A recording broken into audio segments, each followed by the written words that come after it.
जय हिंद। अगर आप जिंदगी में कुछ करना चाहते हो या संघर्षों का सामना नहीं कर पा रहे हो या कठिनाइयों से आपको डर, तो डॉक्टर एपीजे अब्दुल कलाम की इन बातों। नंबर 1, अगर तुम सूरज की तरह चमकना चाहते हो तो पहले सूरज की तरह चमको। You want to shine like a sun, first burn like a sun. Doctor APJ Abdul Kalam 10 भाई बहन थे। परिवार बहुत गरीब था। पिता नाव बेचने का काम करते थे।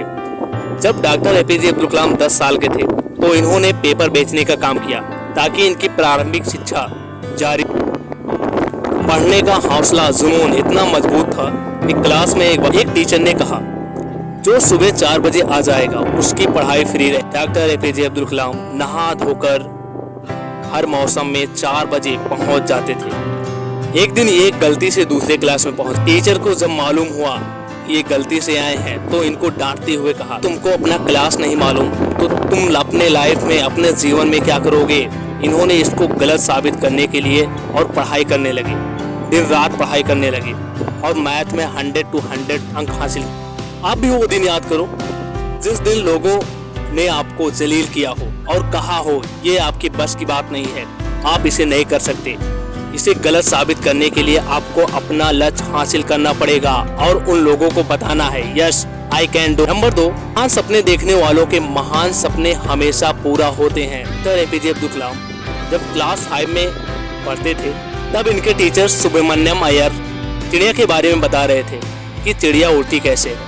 तभी से कलाम जी का विजन क्लियर हो। बचपन से ही इनको मशीन चलाने और उड़ाने का शौक था।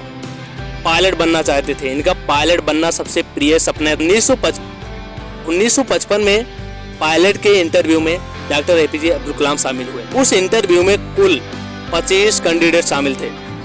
केवल 8 सीट ही उपलब्ध थी।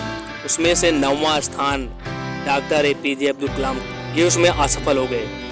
फिर डैडो में रॉकेट प्रोजेक्ट के विषय में काम किया। प्रोजेक्ट इंचार्ज ने रॉकेट के मॉडल मात्र 3 दिन में पूरा करने का समय दिया और साथ में ये भी कहा, अगर ये मॉडल 3 दिन में तैयार नहीं हुआ तो हम तुम्हारी स्कॉलरशिप रद्द कर देंगे। फिर क्या, डॉक्टर जी को अपनी प्रतिभा को प्रूव करने के लिए ओनली 3 दिन थे। इन्होंने 3 दिन यानी कि 72 घंटे दिन रात काम किया और प्रोजेक्ट तैयार कर दिया। और 1963 में इन्होंने इसरो के द्वारा पहला रॉकेट लॉन्च। 1971 ईस्वी में इसरो के डायरेक्टर भी बन गए। डॉक्टर एपीजे अब्दुल कलाम कहते हैं, तब तक लड़ना मत छोड़ो जब तक अपनी तय की हुई जगह पर ना पहुंच जाओ। जिंदगी में एक लक्ष्य रखो, लगातार ज्ञान प्राप्त करो, कड़ी मेहनत करो और महान जीवन जीने के लिए आगे बढ़ो। 1997 में कलाम जी को भारत रत्न से नवाजा गया। सन 2002 में राष्ट्रपति बन गए। कलाम जी अपने समारोह में 2 दोस्तों को बुलाया, एक इनका पुराना दोस्त मोची और एक होटल वाला। इनके पास 2500 बुक्स, 6 कमीज, 4 पैंट और 3 सूट ही रहते। डॉक्टर एपीजे अब्दुल कलाम राष्ट्रपति के साथ साथ एक साधारण जीवन। अगर आपके अंदर हौसला और कुछ करने का जुनून है तो हालत मायने नहीं रखते, रास्ते खुद ब खुद बन जाते हैं।